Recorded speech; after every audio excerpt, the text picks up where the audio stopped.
For this video guys, tayo ay nagpaplantsa ng buhok ng ating kliyente na napakahaba.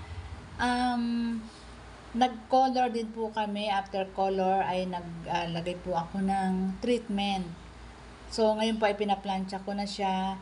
Hindi ko po siya ginupitan ng parang tinrim ko lang siya, trim lang. Ang pinakadulo kasi medyo dry na siya. At kasi ayaw pa niyang pagupitan kasi 8 months ago reband kami. So pag ginupitan niyan, aangat na yung kanyang buhok. So sabi niya, huwag na munang gupitan. Bagay naman sa kanya yung mahaba ang buhok. So nag-treatment lang po kami dyan.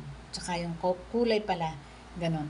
So ayan guys, nakikita niyo. Ngayon kasi bihira na yung mahaba ang buhok, 'di ba?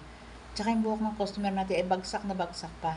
Though hindi naman siya kulot na kulot, ano lang siya, wavy lang or buhaghag ang kanyang buhok. So, nagtagal yung kanyang reband. Pwedeng mag 1 year pa yan kasi hindi pa siya kulot na kulot. Pag ginupitan, aangat na siya. Thank you guys sa panonood.